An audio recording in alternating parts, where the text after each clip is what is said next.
Bismillahirrahmanirrahim. Assalamualaikum warahmatullahi wabarakatuh. Waalaikumsalam warahmatullahi wabarakatuh. Kenalkan saya semuanya, nama saya Abdul Hakim Alfian. Saya dari kelas PAI 3A dan di sini saya akan menyampaikan kesimpulan dari makalah yang saya buat berjudul menumbuhkan sikap dermawan terhadap motivasi bersedekah dalam surah Saba ayat 39. Nah, jadi pertama-tama kenapa sih saya memilih judul ini? Nah, jadi kita semua tahu ya, Rasulullah SAW itu seorang yang sangat indah biografinya ya. Seperti contohnya saja, beliau itu selalu mendawamkan bersedekah pada setiap kesempatan. Nah, hal itu sangat berkebalikan ya dengan fakta di masyarakat saat ini.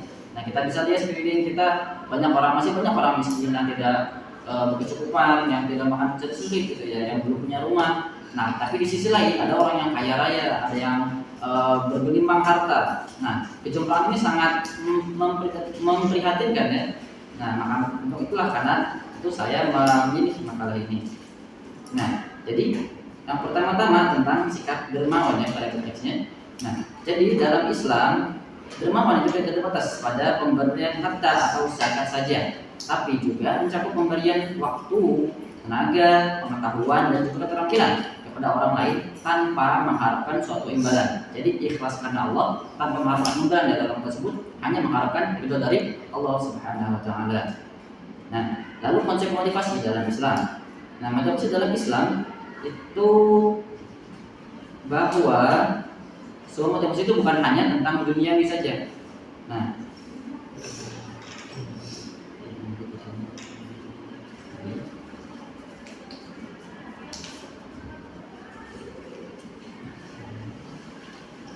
ya, kalau di dunia itu motivasi itu hanya sekedar supaya meraih sesuatu tujuan ya, cita-cita. Nah, kalau dalam Islam motivasi di sini tuh murni untuk ke akhirat sana, yaitu surga dan ridha Allah Subhanahu wa taala. Nah, jadi dalam menumbuhkan sikap motivasi ini, terutama dalam kepada peserta didik, diperlukan suatu adanya motivasi. Nah, jadi motivasi banyak bentuknya ya. Nah, dan yang akan saya bahas kali ini adalah dari Al-Quran.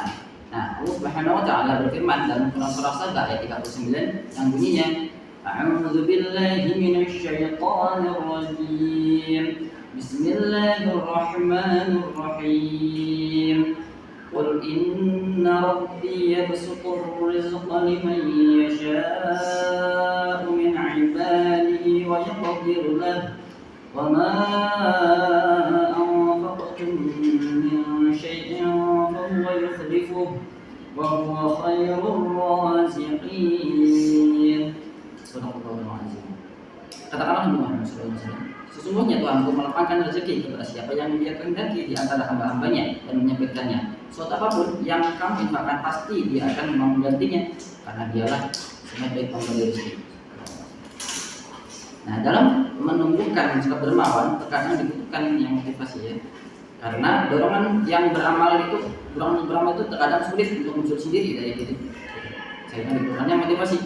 Nah, dalam ayat ini Allah Subhanahu wa taala menegaskan bahwa harta yang disedekahkan tidak akan hilang, namun justru akan Allah kembalikan berlipat ganda, karena Allah adalah sebaik pemberi rezeki. Terakhir, solusi dari saya dalam rangka menumbuhkan sifat dermawan kepada anak-anak murid, anak-anak peserta didik, diperlukan sebuah motivasi. Nah, yang saya bahas salah satunya adalah Al-Quran. Nah, maka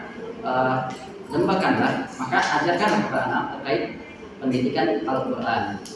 Nah, dengan sebuah kajian ya, kita membaca Al-Quran dan membahasnya kepada anak dan tafsir-tafsirnya, sehingga mereka bisa mengambil sebuah kesimpulan, mengambil sebuah makna, mengambil sebuah nasihat dari Al-Quran. Nah, sekian dari saya. Wassalamualaikum warahmatullahi wabarakatuh. Waalaikumsalam warahmatullahi wabarakatuh.